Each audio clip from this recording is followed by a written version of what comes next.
In this video, we're going to do a quick overview of the online reporting that our super fund partners clients get access to. When you first log into FundWeb, you'll see an investment portfolio summary as well as an asset allocation graph. The next report that I suggest you look at is the investment valuation report, which is accessed via the investment reports menu on the left hand side of your screen. Now, there's quite a bit of information in the investment valuation screen. By default, it'll show you the change in market value of your overall SMSF portfolio on the last 6 months. Down below, you will see a breakdown of the market value of all the individual accounts. So your bank accounts, listed securities, managed funds, and direct property. The managed funds and listed securities, or your shares, the pricing is typically the previous closing day, whereas with direct property, it's only when we manually put through a revaluation. Likewise with your bank accounts, in most cases the value is based on the previous day, although in some cases, depending on the account you utilize, it may be up to 1 month old.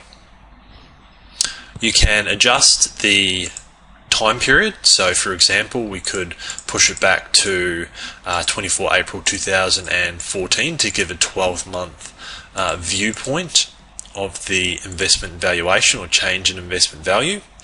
And you can also undertake a breakdown by the market type, asset class, asset pool, and holding reference. Now, holding reference is basically the groups of investments. So you might have managed funds that are looked after, a portfolio managed funds are looked after by a financial advisor, and they would be grouped together. Likewise, you may have a direct equities portfolio, and that would be grouped together. So if you, for example, have two different portfolios, that holding reference will show you the performance and the value of those different groups.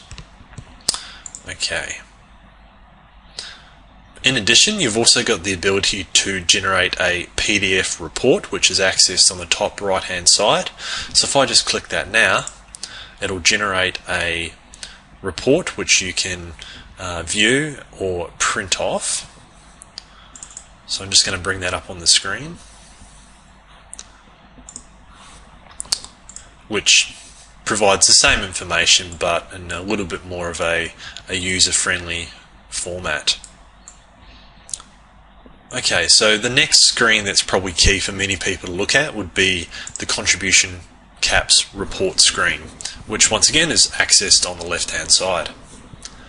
In this situation, this particular demonstration client, John Citizen, he's only got some contributions coming through. So you've got a summary table here, shows that he's got just over $9,000 in concessional contributions coming through from his employer for the current 2015 financial year, and he's still got just over $25,000 left on his cap. If he had made some personal or non-concessional contributions, they would be also displayed on the right hand side, and further below you would actually see a breakdown of those individual transactions, and that would default to the current 2015 financial year.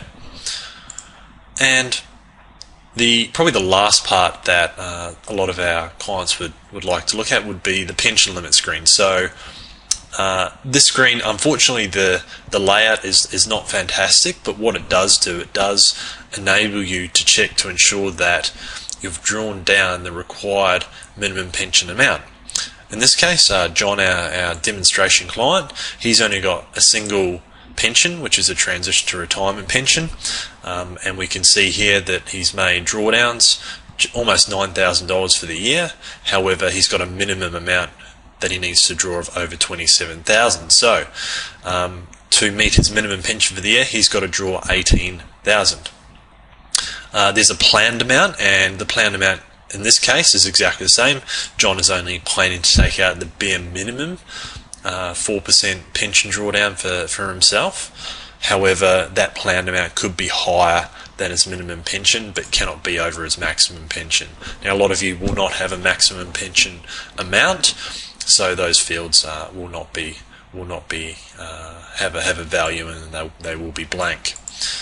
Okay, once again, you can also generate a breakdown, which may be useful if you've got multiple pension accounts and multiple members drawing pensions within your super fund. So the report is a little bit more clean and user-friendly, and enables you to track and see exactly how much more you may need to draw down for the financial year. In addition, there are quite a number of other investment reports. They should maybe show you an investment allocation, so the different type of investments that you have within your self-managed super fund and the percentage split.